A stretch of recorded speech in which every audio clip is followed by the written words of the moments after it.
दुश्मनों से हर मोड़ पर सामना करने और देश की रक्षा करने के लिए ना जाने कितने जाबाज शहीद हो गए। भारत की वीर सपूतों की अनेकों अनेक कहानियां हैं और आज भी भारतीय सेना के जवान रोज एक नया अध्याय लिख रहे हैं, रोज दुश्मनों को मुंहतोड़ जवाब दे रहे हैं। ऐसा ही एक समय था कारगिल युद्ध का, जब अपनी जान की परवाह ना किए बिना जवानों ने देश की रक्षा की।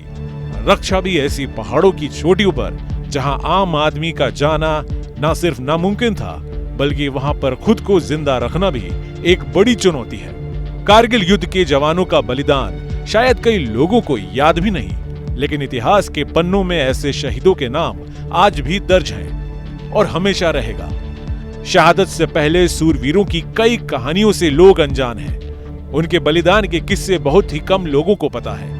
वीरता का प्रमाण देने वाले एक शहीद जिनका नाम नीबू साहब था, उन्होंने युद्ध की ऐसी गाथा लिखी कि आज भी लोग उन्हें याद करते ही हक्के बक्के हो जाते हैं। हम बात कर रहे हैं ऐसे योद्धा की जिसकी शहादत के किस्से जानने के लिए उनका नाम ही काफी है। जी हां, नीबू साहब। नीबू साहब ने कारगिल युद्ध के दौरान ऐसी जिम्मेदारी निभाई थी जिसको भुला पाना हर किसी के लिए मुश्किल है। नीबू साहब का असली नाम कैप्टन निकेझाकुआ केंगुरु से था। किस्सा आज से 25 साल पहले का है, जब कारगिल युद्ध के दौरान 16,000 फीट की ऊंचाई लोन हिल पर नीबू साहब ने नंगे पैर कब्जा किया था और भारत का झंडा फहराया था। लोन हिल वही चोटी थी जहां पर कारगिल युद्ध के एक हीरो ने नंगे पैर चढ़ाई चढ़कर चोटी पर तिरंगा फहराया था। कारगिल युद्ध में लोन हिल पर इतिहास रचने वाले जाबाज और महावीर चक्र से सम्मानित हुए नीबू साहब ने नंगे पैर लगातार -10 के तापमान पर चढ़ाई की। 29 जून 1999 में जब नीबू साहब ने खास चोटी 4590 को बचाते हुए अपनी जान गंवा दी थी। उन्होंने जिस समय लोन हिल पर कब्जा किया था, उस समय उनके शरीर में 2 गोलियां लगी हुई थी और नंगे पैर वो इस चुनौती से निपट रहे थे। लेकिन देश के नाम का झंडा फहराते हुए वो शहीद हो गए।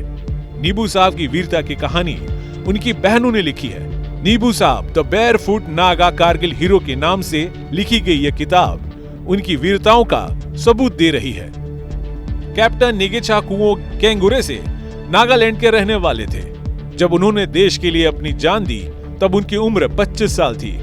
नीबू साहब चोटी पर कब्जा करने और देश का झंडा फहराने के लिए काफी मुश्किलों से उस चोटी पर पहुंचे थे। नीबू साहब को जब उनके पेट में गोली लगी थी तब भी उन्होंने हार नहीं मानी थी। साहब ने खुद को चोटी तक पहुंचाने के लिए अपने घाव पर बेल्ट बांध ली थी और फिर आगे की लड़ाई के लिए चढ़ाई शुरू कर दी थी और दर्द से जूझते हुए साहब ने 16,000 फीट की ऊंचाई पर कब्जा करने में सफलता हासिल की थी। वीरता के इस ऑपरेशन में नीबू साहब समेत 23 जाबाज जवानों ने अपनी जान गंवाई थी। नीबू साहब को दुश्मन के कब्जे वाली मशीन गन पोस्ट को नष्ट करने की जिम्मेदारी दी गई थी। भारी गोलाबारी से बटालियन को आगे ऑपरेशन चलाने में दिक्कत आ रही थी, लेकिन चुनौतियों से परे अपने लक्ष्य को पाने के लिए नीबू साहब आगे बढ़ते हैं और बिना रुके लोन हिल पर कब्जा किया।